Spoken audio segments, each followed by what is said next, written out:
নমস্কার বন্ধুরা, দীপিকা রান্না বাগানের পক্ষ থেকে আপনাদের সবাইকে স্বাগতম। আমি আজকে আধুনিক পদ্ধতিতে চিতই পিঠে তৈরি করছি।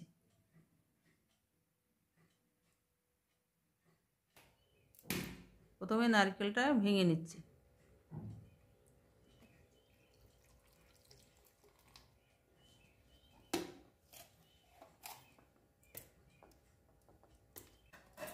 নারকেলটা ভাঙা হয়ে গেছে, আমি এখন কুড়িয়ে নিচ্ছি।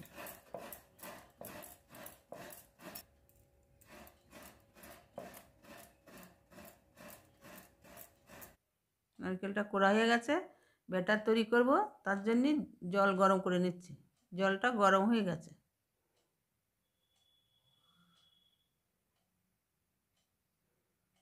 একটা পাত্রে চালের গুঁড়ো নিয়ে নিচ্ছি।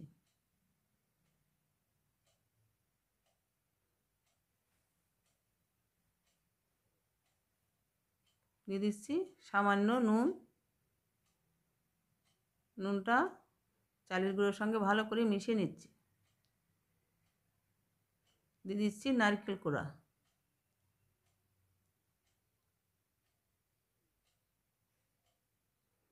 নারকেল কোড়া, নুন, চালের গুঁড়ো ভালো করে মিশিয়ে নিচ্ছি।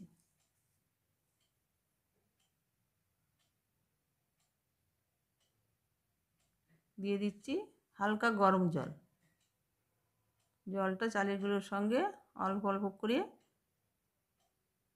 মেখে নিচ্ছি।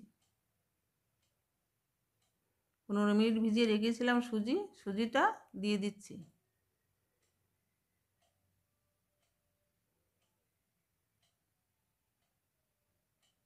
সুজিটা দিয়ে ভালো করে ব্যাটারটা ফেটিয়ে নিচ্ছি। ব্যাটারটা ফাটানো হয়ে গেছে।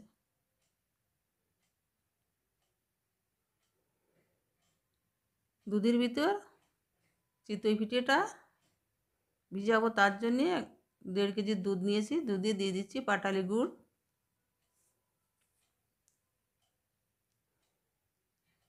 দিয়ে দিচ্ছি খেজুরের মৌঝোলা গুড়,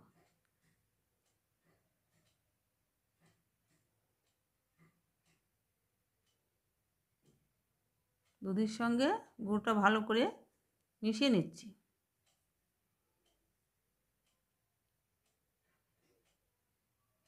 দুধটা গরম করে নিচ্ছি, তার জন্য গ্যাসের উপর বসিয়ে দিচ্ছি।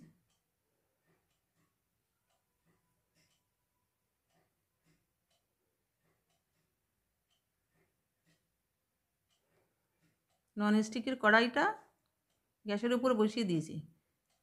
1 চামচ করে ব্যাটারটা ননস্টিকের কড়াইতে দিয়ে দিচ্ছি।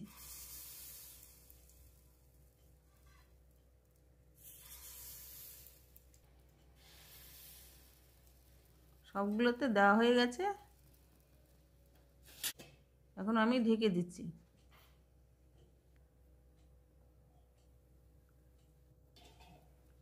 এখন আমি উল্টে দিচ্ছি।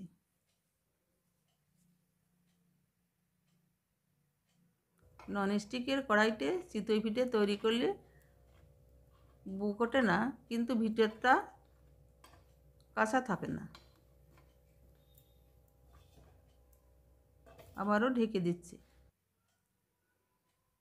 দুধে ভিজাবো পিঠেটা, তার জন্য দুধটা আমি হাঁড়ি থেকে কড়াইতে ঢেলে নিচ্ছি।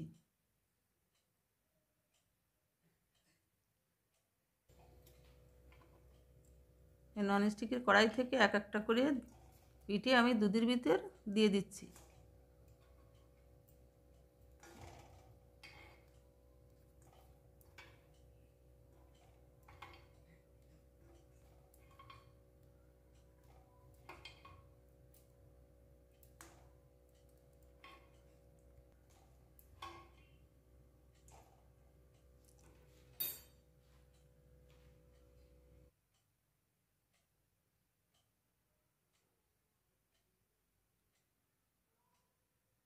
যেটা আমি ঢেকে দিচ্ছি।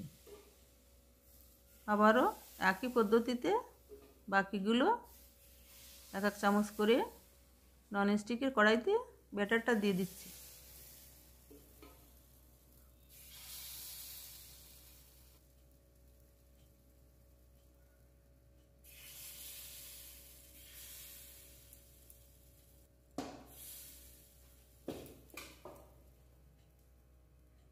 আবারও ঢেকে দিচ্ছি। একই পদ্ধতিতে সব পিঠেগুলো আমি তৈরি করে নিয়েছি। কিছু পিঠা আমি শুকনো রেখে দিয়েছি। বন্ধুরা, ভিডিওটি কেমন লেগেছে কমেন্টে জানাবেন, আর ভিডিওটিতে একটি লাইক আর শেয়ার করবেন। চ্যানেলে নতুন হলে সাবস্ক্রাইব করে অল অপশানটি প্রেস করবেন। আমার ভিডিওটি সবার আগে দেখার জন্য ধন্যবাদ।